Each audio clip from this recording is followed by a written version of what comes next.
வணக்கம். நம்ம சேனலுக்கு தொடர்ந்து ஆதரவளித்துக் கொண்டிருக்கும் நல்ல உள்ளங்களுக்கு நன்றி. எல்லாருக்கும் பிடிச்ச கண்டென்ட் தான். சிதம்பரம் நடராஜர் கோயில் தீட்சிதர்கள் மறுபடியும் சிக்கல். என்ன சிக்கல்? சிதம்பரம் நடராஜர் கோயிலிருந்து பல கோடி மதிப்பிலான சொத்துக்கள் விற்கப்படுகிறது. அந்த அக்கௌண்ட்டில் யார் யாரெல்லாம் அந்த பணம் பெற்றிருக்காங்க? ஏன்னா இப்போ தமிழ்நாடு அரசு அறநிலைத்துறை பொய் சொல்லுது அப்படின்னு தீட்சிதர்கள் சொன்னாங்க. தமிழ்நாடு அரசு சார்பில் அறநிலையத்துறை இல்லைங்க நாங்கள் சரியாக தான் சொன்னோன்னு ஆவணங்களை கொடுத்துட்டாங்க. எல்லாத்தையும் இப்போ கொண்டையை மறந்துட்டீங்களே அப்படிங்கிற மாதிரி பத்திரப்பதிவு அலுவலகத்திலிருந்தே வாங்கிட்டாங்க. ஏன்னா தீட்சிதர்கள் கொடுக்கல, வாங்கிட்டாங்க. ரொம்ப கிளவராக எப்படி இந்த ஒரு பெரிய ஒரு மோசடி நடந்தது.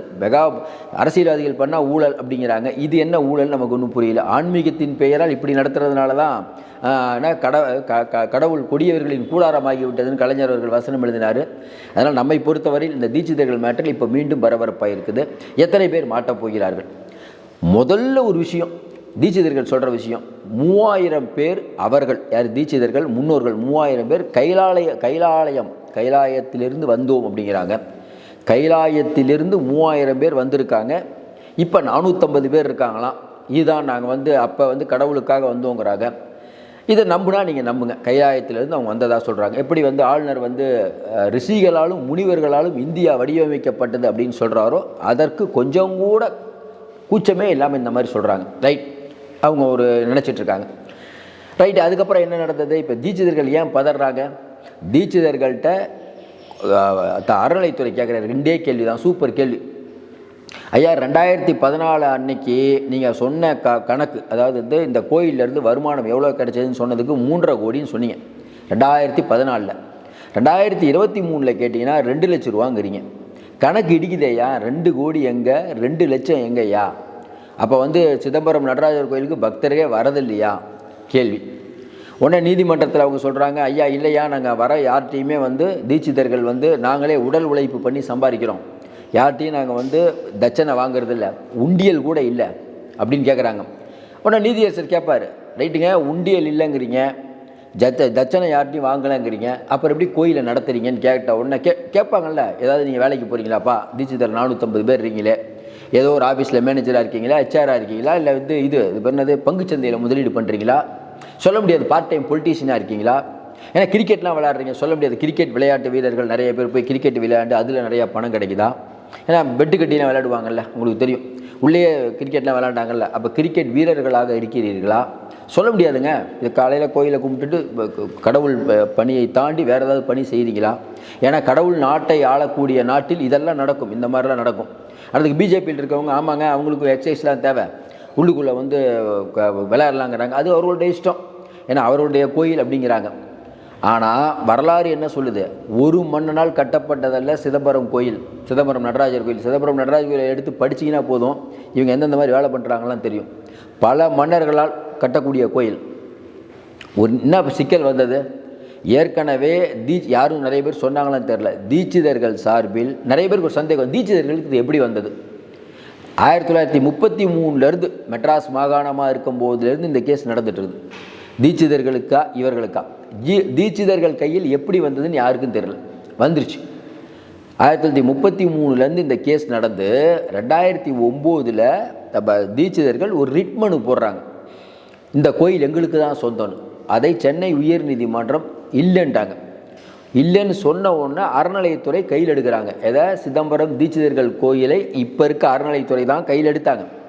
உடனே வேகமாக உச்சநீதிமன்றம் போய் அதுக்கு தடை வாங்கி தீட்சிதர்கள் அந்த கோயிலை சொந்தமாக்கிட்டாங்க. ஏன் இதை சொல்கிறோம்னா, எவ்வளோ வேகமாக இவர்களுக்கு நீதி கிடைக்குதுன்னு பாருங்கள். உடனே உங்களுக்கு இன்னொரு ஞாபகம் வரும், இதே போல தான் ஜக்கி வாசுதேவ் அவர்களுக்கு காவல்துறை உள்ளே போய் என்ட்ராகி விசாரிக்கலான்னு போகும்போது உடனே உச்சநீதிமன்றத்துக்கு போய் உச்சநீதிமன்றம் புனிதமான இடங்களில் நீங்கள் தலையிடக்கூடாதுங்கிறாங்க. அப்போ நம்ம நீங்கள் என்ன யோசிக்கிறீங்கிறது நமக்கு புரிஞ்சிக்க முடியுது. எந்த இடத்தில் யார் யாரெல்லாம் இருக்கிறார்கள் என்பதை மக்கள் தான் முடிவு செய்ய வேண்டும் இன்றைக்கி இருக்கக்கூடிய நிலைமையில். அதனால தாங்க ராகுல் காந்தி சொல்கிறாரு, ஐயா நிறையா மக்கள் நம்ம வெளியில் சுற்றிட்டு இருக்கோம்யா, வெளியில் நிற்கிறேன்யா, பல இடத்தில் ரொம்ப குறைவான சதவீதம் இருக்கவர்கள் கோயிலில் உட்காந்துட்டு ஏகப்பட்ட வேலைகள் பண்ணுறாங்க, பெரிய இடத்திலெல்லாம் அவர்கள் தான் இருக்கிறார்கள், நீங்கள் அவர்கள்ட்ட போனால் என்ன கிடைக்கும்? திருவோடு தான் கிடைக்கும். சொல்கிறாரா இல்லையா? இப்போ எங்கே போய் எங்கே வருது? எளிய மக்களுக்கு என்ன பண்ணுறாங்க, பெரிய மக்களுக்கு என்ன பண்ணுறாங்கிறது நாட்டு மக்களுக்கு எல்லாருக்கும் தெரியும். இன்றைக்கி இந்த கனக சபை மேலே ஏறக்கூடாதுன்னு ஒரு ஒரு ஒரு ஒரு இப்போ கொஞ்ச நாளைக்கு முன்னாடி உங்களுக்கு தெரியும், உள்ள அறநிலைத்துறையில் அந்த அந்த பெண் அதிகாரி போகிறாங்க, அவங்கள எல்லாம் முற்றுகையிட்டு ஒருத்தர் பூனல் அதாவது அறநிலைத்துறையை தள்ளி விட்டு பூனல் கீழே விழுந்துருச்சான். வீடியோவில் போட்டாங்கல்ல, பூனல் கீழே விழுந்துருச்சு, பூனலை என்னங்க விஷயம் அப்படின்னு கேட்டேன்னா, இப்போ நம்ம நாடாளுமன்ற மாதிரி தான் இவர்கள். ஏன்னா அவங்கெல்லாம் ஒன்று தானே, சிசிடிவி காட்ட மாட்டாங்க பார்த்தீங்களா, அதே தான் கதை. இது எல்லோரும் கேட்குறாங்க, சரிங்க சிம்பிளாக அந்த சிசிடிவி கேமராவை காட்டுங்க, நடராஜர் கோயிலில் சிசிடிவி கேமரா இருக்குல்ல, அந்த சிசிடிவி கேமரா போடுங்க. அறநிலைத்துறை அதிகாரிகள் உள்ளே எப்படி அத்துமீறி வந்தார்கள், முதல்ல அத்துமீறி வந்ததுன்னு சொன்னதே தப்பு. அறநிலைத்துறைக்கு இல்லாத அனுமதி அங்கே தமிழக கோயிலில் கேட்டால் உங்கள் கோயில் எங்கள் கோயில் அப்படின்னா என்ன நமக்கு புரியல. நம்ம அண்ணாமலை சொல்கிறாருல, எல்லா கோயிலும் இவங்களுக்கு கொடுத்துடணுமா, யாரே பிஜேபிகிட்ட கொடுத்துடணும்.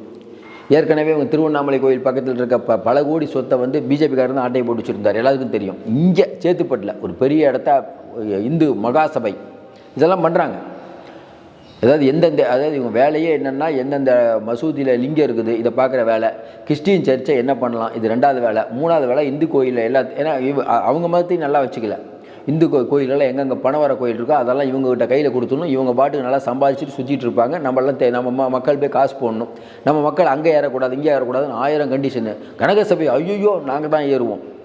அப்போ 3000 பேர்களாக கைலாயத்திலிருந்து வந்த தீட்சிதர்கள் இன்றைக்கி 450 பேர் தான் நிர்வாகத்தை பார்க்கிறார்கள். இந்த 450 பேர் இருக்கக்கூடியவர்களுக்கு என்ன வேலை, இவர்கள் என்ன பண்ணுறாங்க யாருக்கும் தெரியாது. எல்லாமே ஒரு மூடு மந்திரமாக தான் இருக்கும். இப்போ இவ்வளோ விஷயங்கள் வந்த உடனே அதாவது நிறையா பணம் வருது, அதுக்கு சரியாக கணக்கு தாக்கல் பண்ணல. இப்போ என்ன பிரச்சனைனா, ஹைகோர்ட் என்ன சொல்லிடுச்சு, நீங்கள் கணக்கு வழக்குகளை தாக்கல் பண்ணுன்னு சொன்ன உடனே கணக்கு வழக்குகளில் பிழை ஐயா அப்படின்ட்டாங்க அரசு தரப்பில். கணக்கினிலே தவறு செய்த கடவுள் செய்த குற்றம் அப்படின்னு தான் சொல்லணும். பிரச்சனை ஆகிடுச்சா, இப்போ வந்து கணக்கு தப்பு, 2 கோடி எங்களுக்கு 2 லட்சம். நீங்கள் கொஞ்சம் யோசனை பாருங்கள், தீட்சிதர்கள் 1 லட்சம் சொன்னாலும் யாராவது கேள்வி கேட்க முடியுமா? ஆமாங்க 1 லட்சம் பேர் தான் வந்தாங்க, என்ன பண்ணுவீங்க, அது எப்படி நீங்கள் நிரூபிக்க முடியும் அறநிலைத்துறை? இல்லைங்க நிறைய பேர் வந்தாங்க, அதெல்லாம் இல்லைங்க இவ்வளோ பேர் தான் வந்தாங்க, கணக்கு முடிஞ்சு போச்சா கதை.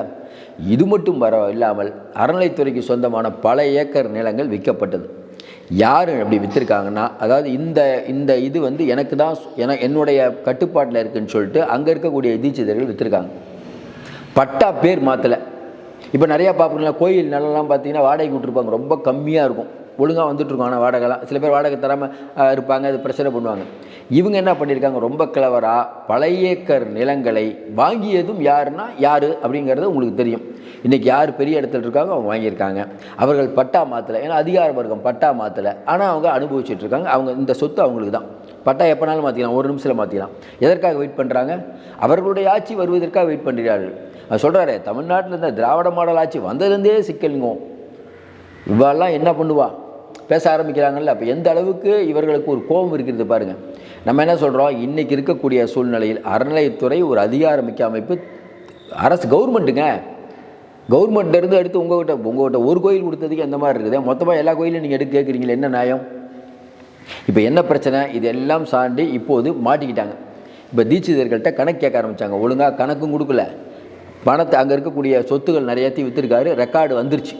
இப்போ இந்த ரெக்கார்டை வைத்து அடுத்து நடவடிக்கை எடுக்கும். ஆனால் நடவடிக்கை எடுக்க முடியுமான்னு கேட்டிங்கன்னா, டக்குன்னு யார் வருவான்னு நமக்கு தெரியும்.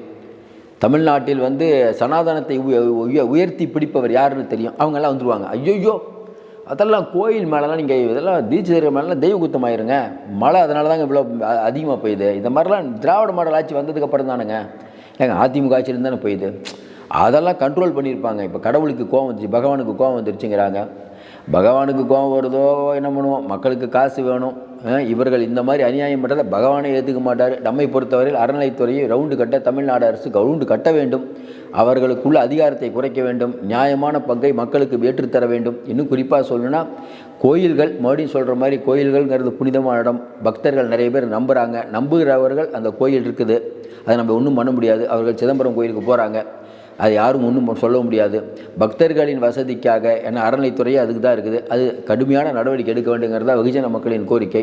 தீட்சிதர்கள்னாவே தமிழ்நாட்டு மக்களுக்கு அவ்வளோ ஒரு கோபம் இருக்கிறது நம்மளால் பார்க்க முடியாது. அவ்வளோ ஒரு 450 பேர் இருந்துட்டு இந்த அளவுக்கு பெரும்பான்மையான மக்களை ஆட்டி படைக்கிறாங்கன்னா கொஞ்சம் யோசனை பாருங்கள், இவங்க என்ன நிலைமையில் இருக்காங்கன்னு சொல்லிட்டு. இவர்களுக்கு பின்புலம் யாருன்னு எல்லாருக்கும் தெரியும். பொறுத்திருந்து பார்ப்போம், மீண்டும் சந்திப்போம். நன்றி.